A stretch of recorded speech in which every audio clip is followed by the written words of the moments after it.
Naam, hali gani ndugu msikilizaji na mfuatiliaji wa Yoeni TV. Nikualike katika tafakari ya kesha la asubuhi la Agosti 10, 2026 na mada yetu ya leo inasema masharti ya agano. Na mada yetu imejengwa katika kitabu cha Kutoka 19 na aya ile ya 5. Naye anasema, sasa basi ikiwa mtaitii sauti yangu kweli kweli na kulishika agano langu, hapo ndipo mtakapokuwa tunu kwangu kuliko makabila yote ya watu. Hapo mwanzo Mungu alitoa sheria yake kwa wanadamu kama njia ya kupata furaha na uzima wa milele. Amri 10, uta na usi ni adui 10 tulizohakikishiwa kama tutatii sheria inayouongoza ulimwengu. Mkinipenda mtazishika amri zangu. Yohana 14:15. Hii ndiyo jumla na kiini cha sheria ya Mungu. Masharti ya wokovu kwa kila mwana na binti wa Adamu yameelezwa hapa.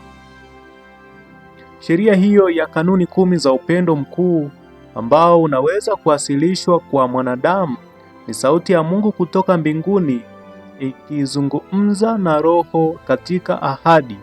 Fanya hivi nawe hutakuwa chini ya mamlaka na udhibiti wa Shetani. Hakuna neno basi katika sheria hiyo, ingawa inaweza kuonekana hivyo, ni tenda na uishi. Sharti la uzima wa milele sasa liko vile ambavyo limekuwapo siku zote, vile ilivyokuwa katika paradiso kabla ya anguko la wazazi wetu wa kwanza. Utii mkamilifu kwa sheria ya Mungu, haki kamilifu.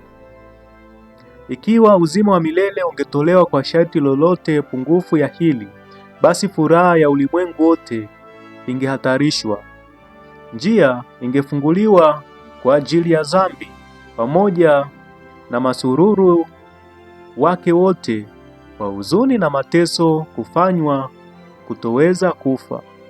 Kristo hapunguzi madai ya sheria.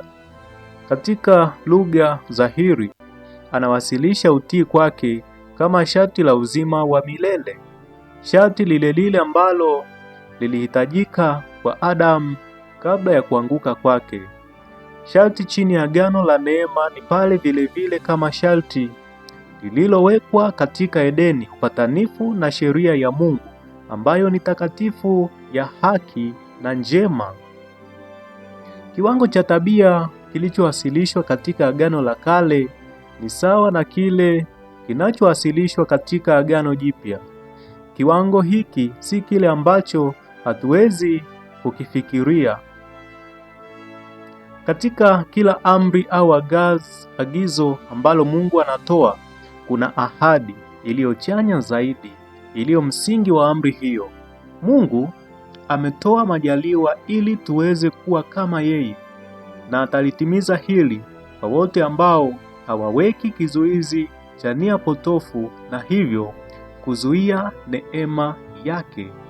Hii ndiyo tafakari yetu ya Agosti 10, ambayo mada yetu ilikuwa inasema masharti ya agano, tukiangazia amri ambazo Mungu ametupatia, amri 10, ambapo sharti kubwa la agano ni kuzishika amri za Mungu na kuzitii. Utii ndio sharti mojawapo kubwa la agano.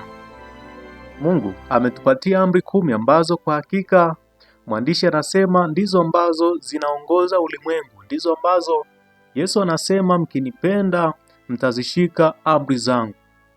Kwa hivyo kinachohitajika ni sisi kuweza kutii kile ambacho Mungu ametueleza katika amri zake kuu. Na sheria ilikuwa ni kwamba tenda amri 10, zishika amri 10 ukaishi. Wana wa Israeli walipopewa maagano na Mungu walipewa pande mbili, ya kwamba ikiwa watazitii wataishi, ikiwa hawatazitii wataangamia. Asubuhi ya leo Mungu atusaidie, atupatie nguvu za kushika amri zake ili tukaishi vizuri katika ulimwengu huu. Basi Mungu akubariki, nikutakie asubuhi njema na tafakari njema. Bwana awe nawe.